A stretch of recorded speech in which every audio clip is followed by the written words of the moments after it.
Hello, everyone, and welcome back to Mental Attire, the Meaning series. I'm Caitlin, I'm Cleopatra. And I am Amy. and today we are going to be discussing clothed in purpose, which is a wonderful, exciting topic about our clothing. Yeah, so I think like last week we kind of bounced off of the first topic that we talked about, and so to kind of circle it back to last week's, we were talking about dressing with peace, not oh my gosh, I lost it. We're talking about dressing in peace. I know that. And so I feel like clothes with purpose kind of ties into that too, of like once you've dressed in peace for the day, what are you doing to fulfill your purpose after that? That's just a question to ask yourself, but then also just pay attention throughout the day to if you're moving through the day with purpose and peace, or if it's the opposite, and then like what you can do to kind of change that or alter it to be better. And I think if we think about purpose, is it God's purpose or is it our own purpose? Being intentional with those purposes too is very important. Because if it's, passion, purpose, mission, we all use them, or at least I do. We do. But it's like, okay, is this purpose aligned with God's will? Or is it aligned with society, families, peers, our own, or, the lies? Mm-hmm. Well, and like last time, I think we were talking about the trends, and that also leads into like we were saying, the purpose. Is it just what you want to do? Is it just like the first thing that comes into your mind? And it's not that like what you're passionate about or your purpose will actually get paid from God, but you also have to like pay attention if it is, or if you're just going on every whim or every thought that you have. So like that's kind of important too. Like it's not that they can't align, because they will if you're actually really pursuing your purpose that God has you here for and listening to what He has to say. Then they are going to align, and it doesn't mean that it might have changed or that kind of thing, but like will align. And so I think that's what's important. Yeah, I totally agree. And I would say, the trends you were talking about, I think a big part of it also is going off of people tend to promote feelings. And I think feelings, to me, are chemicals in our body, which starts with our mindset, our thoughts, our beliefs. I think it's gotten very distorted in our world these days. I think there's a trend with go with your feelings, do what you feel, I think we need to honor what's going on inside of us and with our bodies, but that our bodies and lives are showing what's going on with our mindset and our beliefs. And either they're aligned with God's or they're aligned somewhere else. It's just one or the other. And so going off of our feelings, if I go off of how I feel, which at times I can gladly say, oh, I don't feel like doing this, or I don't feel like dressing this way, or I don't feel like acting or behaving this way, well, that's where we have to say, okay, do I need to change my feelings, or do I need to go with what is going on in my body and life? And I think that gets very distorted these days. The lies. Sorry. Well, and I think like feelings sometimes aren't truth. Like you said, it all deals with your mindset. Feelings sometimes they shouldn't be followed, and so we have to be careful that our feelings, we have to align them with God's word, and if it's not aligned with God's word, then we need to shut that feeling out, because ultimately it's not going to be purposeful for His will for your life, or even just what you're wearing, or how you're acting, or what you're saying. So it's really we affect everyone. We affect everyone that we interact with. Cleopatra, you were going to say. Well, I think like because for the last month or so, we've been working on house projects over the weekend. Like, we made patio, so it was hauling a lot of like concrete tiles, and repainting our deck and that kind of thing. And I had the realization when we're doing these projects, like, if I did only what I wanted to, or what my heart wanted, I wouldn't be helping with these, because like it wouldn't be something I like. And I don't mean that in a bad way, but realistically it is, because if you paid attention to what you only wanted to do, you would never do anything hard, or not just hard, but just like that takes more effort than just whatever sounds fun or whatever sounds easy. And then, like I said, it doesn't mean that life has to be hard or anything, but like there's going to be things that maybe you don't really want to do in that moment, but because you do them, it's going to make life better. And so I kind of had that thought multiple times when we were working on those projects. I'm like, if I really just followed my heart, or did, whatever my feelings were, I would be inside, or I would be doing something totally different and just ignoring the responsibility. And so I think that's also kind of a way to check in, is like, if I was only following my heart or following my feelings, what wouldn't I do to fuel my purpose or to pursue my purpose? Because I think that's a big part of it too.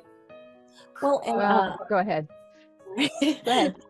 I think too, what you were saying reminded me of a message that we listened to at church one night, and we were in that service, and he was talking about, the preacher was talking about you've got a mountaintop and you've got a valley, and a lot of times in that valley there's a stream or something, and sure, you may want to follow that stream and avoid the mountain. That's the easy thing to do. That's what a lot of us like to do. But if you're following that stream the whole time, you're going to miss the climb up the mountain and the view that's on top of that mountain. And yeah, it might be a hard, or not an easy, and you don't always want to climb that mountain. Listen, I like to walk pavement. But I'm telling you, views from a mountain are so much better. Well, and the experiences that go along with it. And I would like to put the plug there, going into, I know we're still closed with purpose, but responsibility, going and piggybacking on responsibilities. I think we have such a lack of family and multi-generational help and interaction, that we have so much hyper individualism in our nation and world, that families are so disconnected. We are to be helping each other. And that makes it, everybody goes and does their own thing. Everybody goes and you choose whatever you feel like doing, do what makes your heart sing. What's the famous saying? But if you go into Jeremiah and some of these, it's like, no, we do what our heart sings, and there's going to be trouble. Because exactly. I've been there, I've done that, I've lived that. We used to send out a card for business, do one thing every day that makes your heart sing. Now, our intention behind that was do something to nurture and help yourself get healthier. But when we stopped it, because it's like, okay, do what makes your heart sing. Well, I've realized it's misleading. It is, our heart has a purpose and what it's supposed to do, but it is totally misleading. And so going to how I dress and how I feel and all of this, it's like, we've got God, we've got our mental and physical health, we've got family, we've got responsibilities, we've got to look at all of this, and that all goes into our mental attire. It really, really does. Thus, the behaviors, the crude behaviors, or the down behaviors, the depression, the anxiety, it all comes through our clothing. And we don't feel worthy. We don't feel like we do have a purpose, Yeah. Well, and to speak more on purpose, actually, I feel like from my own personal experience, when I'm doing what I want to do, or like, and I've come to learn that what God wants me to do is what I want to do, and it makes it more fun and enjoyable, and even like harder tasks are more fun and enjoyable, because like you're like, wow, this is amazing. So like I've come to that realization, but before that it's like, well, that just doesn't sound fun. Like I'm going to be restricted, or that's not what I think I should be doing, or whatever. And so I think it's kind of a matter of you have to come to that realization yourself. You have to understand it and understand that it's going to be better for you in the long run. It's going to be more enjoyable in the long run. And like, more fruitful. Right. And I feel like also understanding that people who will say follow their heart, that's kind of the theme that we're going with, they look successful. I'm not saying that there haven't been people that are by worldly standards successful, but how, and I'm going to say this word lightly, how happy are they? How connected to God or their family or whoever it would be in their life are they? Like, you don't see all of those things. And so I feel like pursuing purpose in God will provide all of those things in addition to whether it's worldly success and whatever, like, I'm not going to speak to a certain like avenue. It's going to provide all those things, not just the worldly success, whether that's money or fame or fortune or whatever. It's going to bring all of those things in addition to the success in the materialistic way. Exactly. And I was reading something that we do, tapping, EFT, emotional freedom technique, and it's the tapping station, this family that does it. And she said, I lived in New York City. She was successful, very successful in business and work. She was taking care of her body. She was doing all this, very unhappy inside though. Very sad. There's so much going on, because if we're not aligned with God's will, then we're going to just have confusion, chaos, conflict, and we're going to have so many more problems and situations. And you just feel, look at the aloneness, the disconnection, the discouragement, the separation, the division. Once again, is our purpose aligned with God's will, or is it elsewhere? And that all comes through our clothing. It comes into our lives. We take that energy with us wherever we are, and whoever we interact with, however we interact with, that is all, portrayed, that, and we're doing it unconsciously. 95% of it is unconscious. We don't even realize it. So that's where I think we need to be much more aware, because I don't know, sometimes it feels like, I don't know, people are walking around not consciously. It just doesn't come. Like, I don't know any other way to put it, but we need to be aware and proactive of that. And not present. Yeah, exactly. That's yeah. Well, like, yes, yeah. Well, like, for example, I've seen Barnes and Noble, I've seen different people just sitting there, and sometimes they'll have a book, which, I mean, just sitting and reading a physical book, it's kind of a lost art in some ways. But then it's coming back. Yeah, it's coming back. But they'll just sit there and they'll just observe, and like, people think it's weird because that's not normalized, just to sit and observe and just take in your surroundings and just be still. And I mean, that can be the same thing when you're like walking around, not being still necessarily, but like still being present, like you were saying. And so it's just like, you're so used to having something in your hands, whether it's your phone or whatever. So then when you sit there, you don't have anything, you're just looking around. You're like, well, what do I do? And so I think that's something to, just try to do that, even just for a few minutes, just kind of sit there. It could be, at home, it could be out in public, whatever the situation would be. But just like take that time to kind of, first of all, connect with God, and then also just to observe and be quiet and be present. I'm going to put a plug in here for our unplug to plug in, to recharge, to connect with God's battery, not ours. Because on Unplug, Cleopatra and I are not using social media. Rod and Isaiah aren't. So you have even more capacity. You aren't going to social media. So, when you pick up your phone, you have a lot less you're looking at on your phone. And it's like, okay, what am I going to do with my time?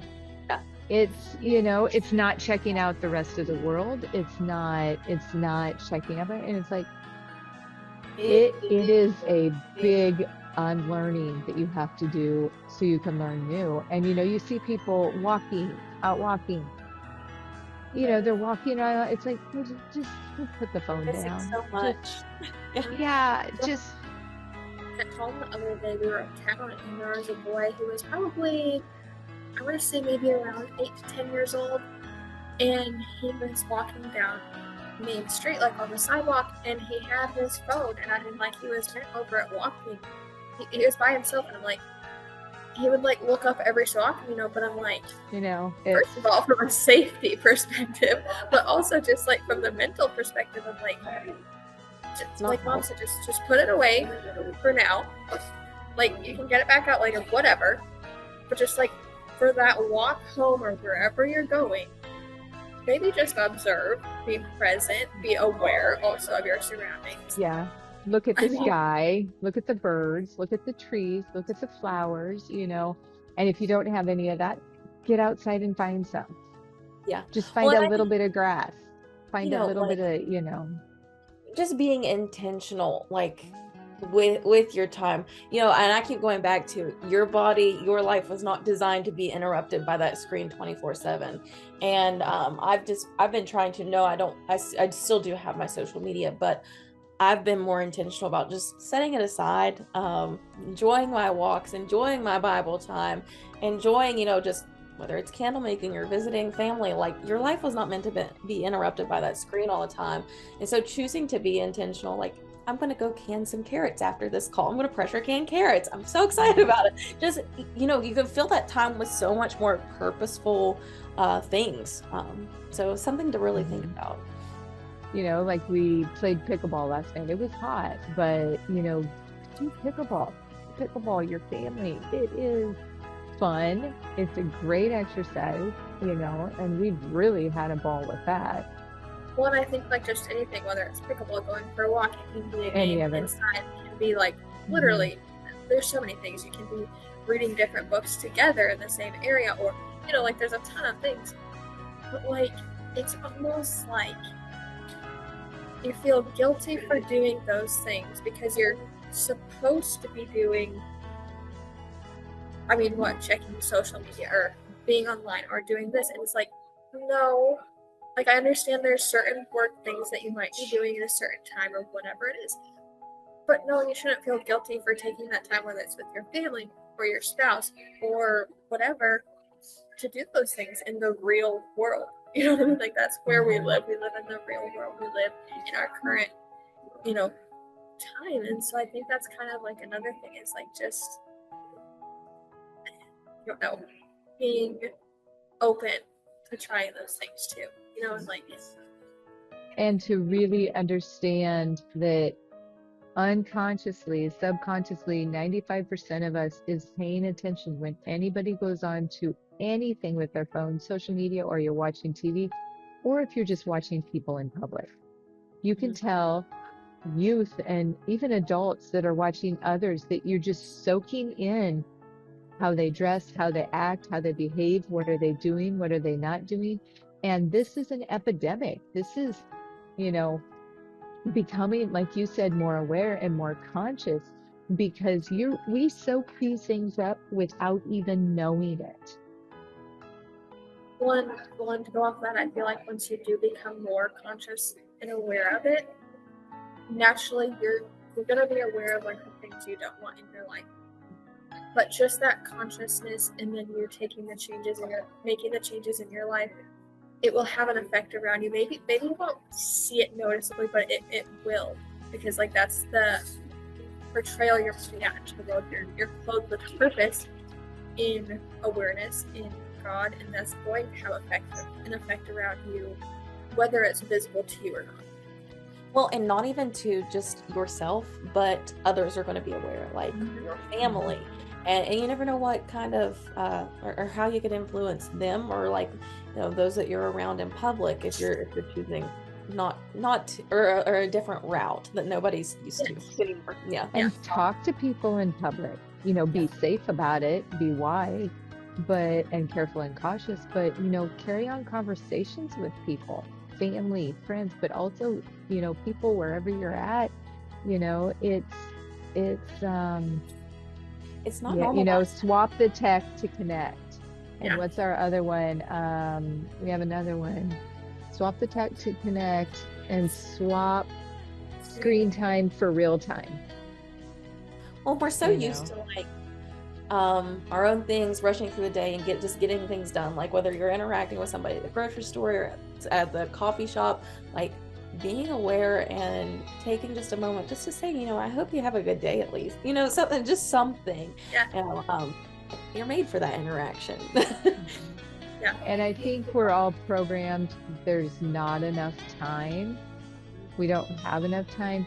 We have to rewire our brains, our bodies, and so our lives. There is more than enough time. We just have to change our priorities. We have to change our brain. We have to change our life. And so going back to the clothes with purpose, I mean, it's so much more than just our clothing. It's so much more than just our attire. And, you know, we've got the mental and we've got the attire. So we've got both, but that is our body, our life, our relationship with God, our relationship with our family, our relationship with people, um, with earth, you know, the land that we've been given. One other quick really thing is our animals, our dogs. I don't know, you know, you have dogs, Caitlin, and we have dogs, Cleopatra. Our dogs will be like, get off your phone, you know? Finds me. Yeah, She'll literally nudge at me and look at me like, please. yeah. I mean, you know, at times it's like, okay, I'm working on something, but it's like, Right. Yeah. oh, okay, you know, but it's just like, they're like, really? Why do you even need to be doing that? Yeah. Yeah. True. So, any takeaways? Lots of takeaways. There are. I mean, for Uh, me, I'm sorry, I'm no, interrupting. go ahead. For me, I think just make like a first step. It may sound like overwhelming, just cutting it all off, or like just doing a 180. Make the first step, and I just encourage you to do that. Whatever that would be for you, whatever may be helpful and purposeful, meaning in truth, take those first steps. Well, and I think to kind of add to that is paying attention to your purpose. Like we were talking about, is it coming from God? Is it just following what you want in that moment, or your feelings, or your heart, or just take 5 minutes to pause and listen, and then follow the purpose that is given to you by God, because then it's going to be that same thing. It's going to give you action steps, and it might be a small thing. That's totally fine. That's a good step. So I think another takeaway is just being aware and being purposeful with your time.